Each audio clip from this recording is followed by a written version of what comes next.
तो मेरा जो असेसमेंट ईयर है वो है 21 और 22। तो मेरा करंट प्रीवियस ईयर हुआ 20 और 21। तो बच्चों 20 और 21 में हमारा 20 अप्रैल से शुरू होगा और 21 हमारा मार्च में ख़त्म होगा। तो मैं वर्किंग में गया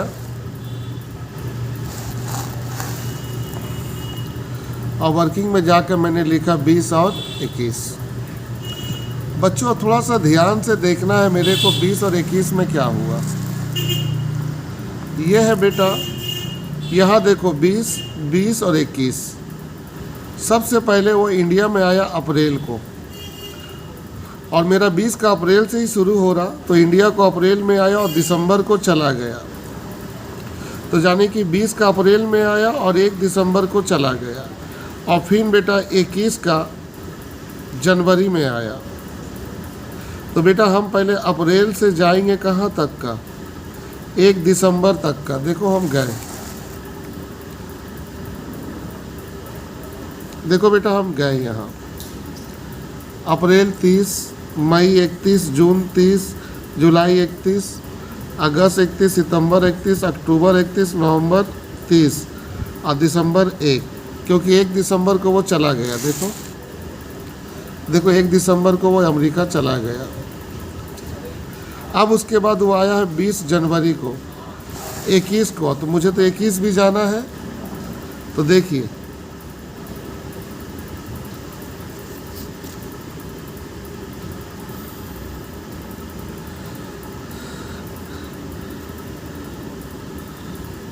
बेटा,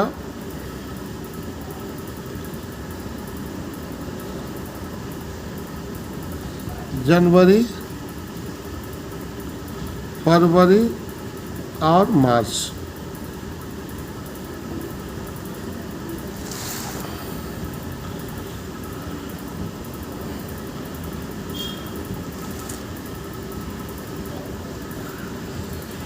तो बेटा 20 और 21 में हम लोग कैलकुलेशन करके देख रहे हैं। दिसंबर 1 तक रहा बेटा, और दिसंबर 1 के बाद वो जनवरी को आया है बेटा। जनवरी को आया है 20।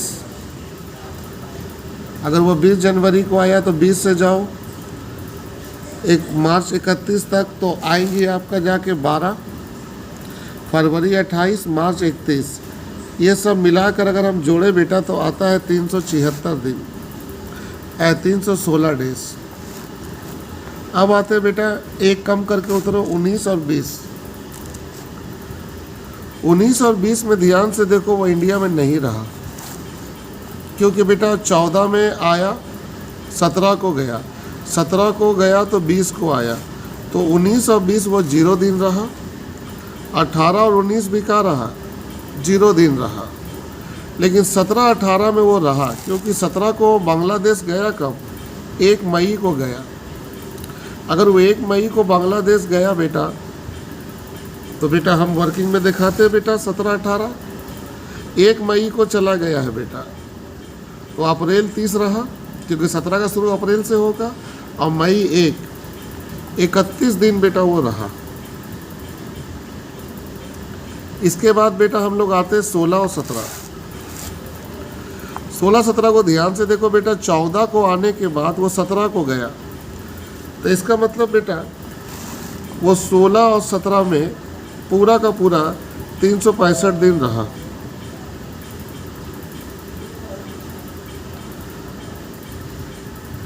पंद्रह 16 में भी 365 रहा, लेकिन 14 में वो पहली बार इंडिया आया कब, 1 मई को। तो बेटा 14 और 15 का हिसाब करेंगे तो 14 का शुरुआत होगा अप्रैल में, लेकिन बेटा वो मई को आया, यानी कि अप्रैल को वो बाहर में था। तो बेटा मई से डायरेक्टली मार्च में जाएंगे तो 365 दिन होता है बेटा। उसमें से 30 दिन हम क्या किए, खाली अप्रैल वाला घटा के 335 ले लिए। अब बेटा ये बताओ, ये बाहर देश से इंडिया में आया है, तो पहला बात है ये कंडीशन सेटिस्फाई हुआ, तो बेटा ये रेसिडेंट बना।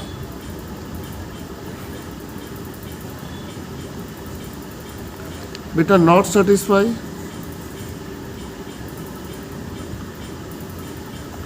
तो बेटा ये नॉन रेसिडेंट हुआ।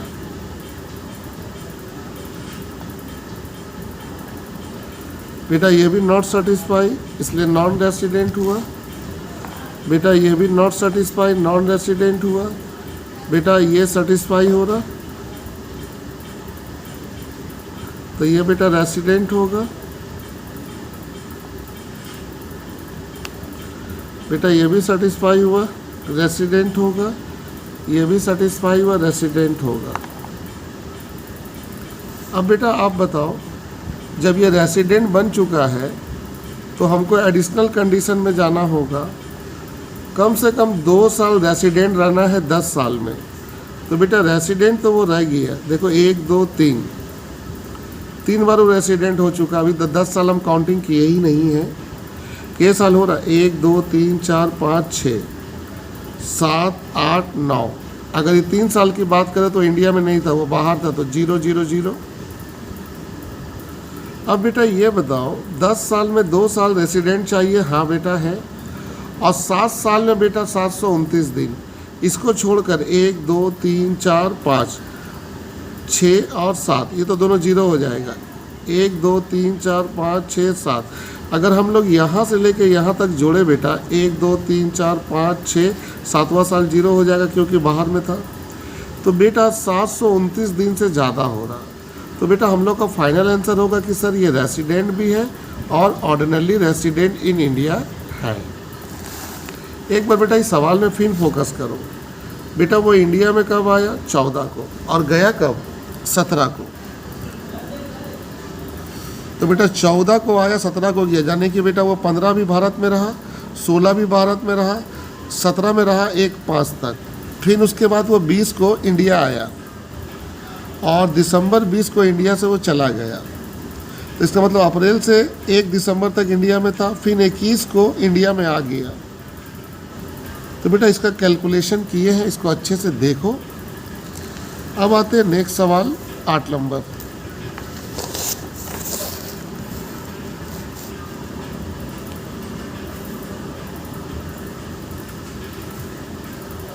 आठ नंबर सवाल जो है बच्चों, इसमें एक आदमी वेंट टू कनाडा।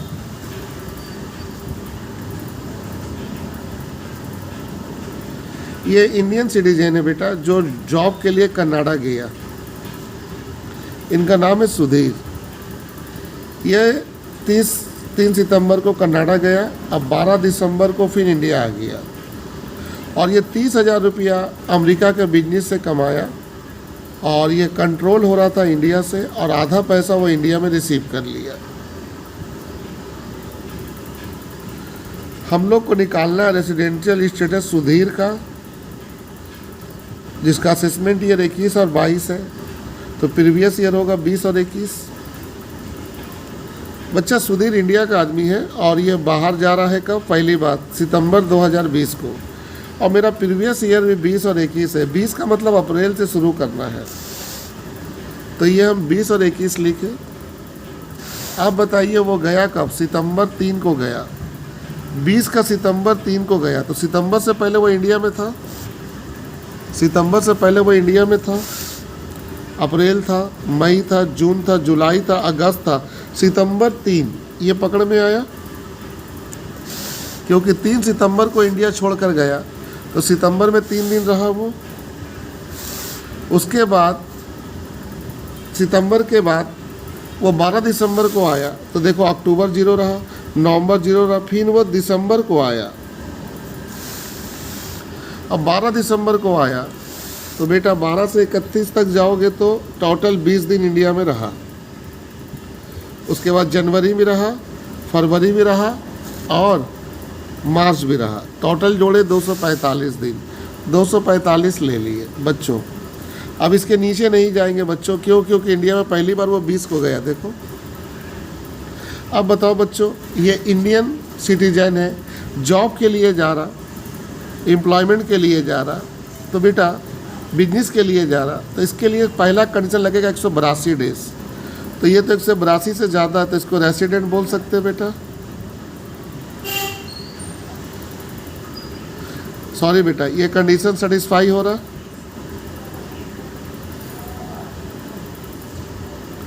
और इसको लोग रेसिडेंट बोल सकते बेटा। बेटा रेसिडेंट बन चुका है, अब इनका हिस्ट्री चेक करना होगा। अगर हिस्ट्री चेक करना है तो बेसिक एडिशनल कंडीशन में चलो, 10 साल में 2 साल कम से कम रेसिडेंट रहना होगा। तो पहले बताओ, पहली बार तो इंडिया में वो 20 को बाहर गया, तो 20 से पहले वो कहाँ था? इंडिया में था। 365। तो इसका मतलब पिछला 10 साल, इसको छोड़कर पिछला 10 साल वो इंडिया में था। 365। तो इसका मतलब 10 साल में 2 साल कवर हो गया। अब 7 साल में 730 दिन चाहिए, तो वो भी मिल जाएगा। तो हम लोग कह सकते हैं कि सर सुधीर जो है वो रेसिडेंट भी है और ऑर्डिनरी रेसिडेंट इन इंडिया भी है। अब आते हैं इसकी टैक्स लाइबिलिटीज़ को। पहली बात है बेटा, ये कौन है? ये resident, ordinary resident in India है। अब देखो, ये वाला हम बताए थे 30,000 रुपया उसका बिजनेस से कमाया और बिजनेस कंट्रोल हो रहा है इंडिया से, आधा इंडिया में रिसीव किया। तो सबसे पहले ये बताओ बेटा, अगर बिजनेस इंडिया से कंट्रोल हो रहा है तो उसमें कैसा रूल था? 2 टो में टैक्स लगेगा, resident, ordinary resident, resident but not ordinary resident. और आधा इंडिया में रिसीव हो रहा है तो वो सभी में आएगा, resident, ordinary resident, resident but not ordinary resident. तो सुधीर है क्या? तो सुधीर हमारा जो है वो रेसिडेंट, ऑर्डिनरी रेसिडेंट है। तो बेटा यहाँ 30,000 जो इनकम है वो 30,000 इनकम पूरा टैक्सेबल होगा, क्योंकि सुधीर जो है वो रेसिडेंट, ऑर्डिनरी रेसिडेंट है। और अगर वो रेसिडेंट, ऑर्डिनरी रेसिडेंट है तो इसका मतलब अगर इनकम इंडिया में कमाए तब भी टैक्स लगेगा, अगर इनकम इंडिया के बाहर हो तब भी टैक्स लगेगा, क्योंकि रेसिडेंट, ऑर्डिनरी रेसिडेंट में दोनों ही आता है। इंडिया में कमाए तब भी आता है या बाहर कमाए तब भी आता है। तो 30,000 फुली टैक्सेबल होगा।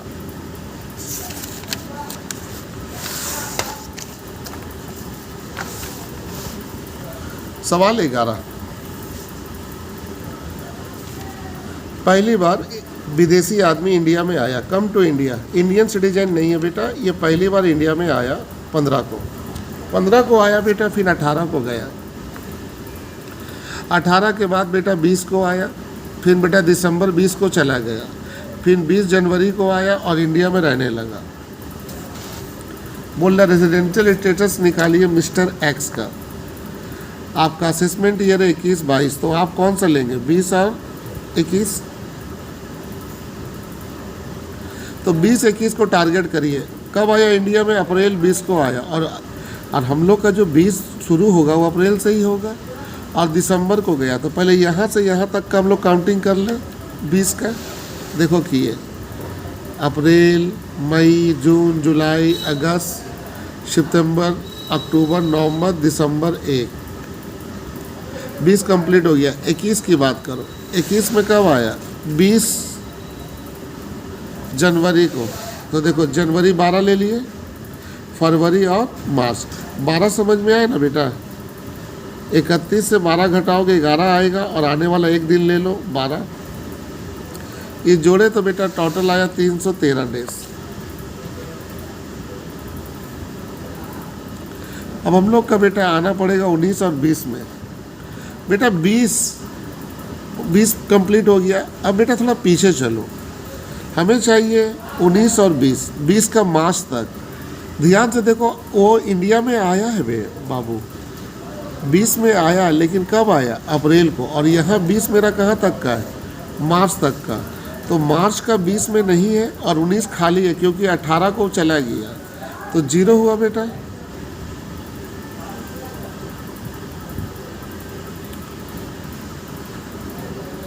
इसके बाद बेटा 18 को बेटा है 1 मई 18 को अफ्रीका गया, 1 मई को गया। तो 18 का शुरू होगा अप्रैल से। देखो ये मैंने शुरू किया, अप्रैल 30 रहा और मई को गया 1 को, तो मई 1 ले लिया, तो 31।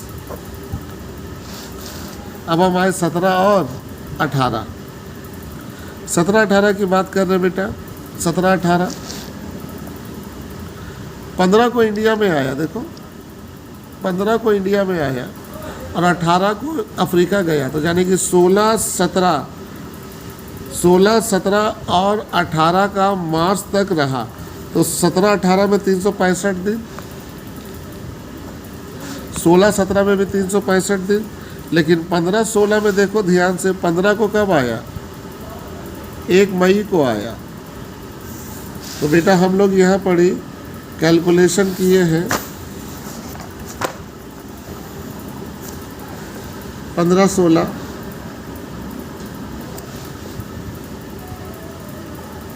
साल में 365 दिन होता है, और वो आया है बेटा 1 मई को। अगर वो 1 मई को आया तो अप्रैल पूरा खाली था, देखो तो अप्रैल मेरा कितना का होता है? 30 का घटा दिया, 335 दिन।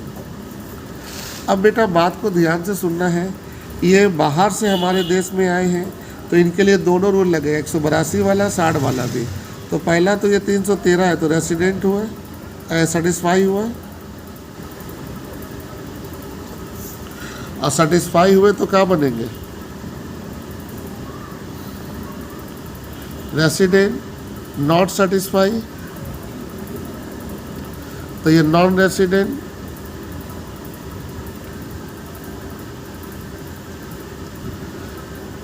Not satisfy, non resident. बेटा सेटिस्फाई हो रहा, रेसिडेंट।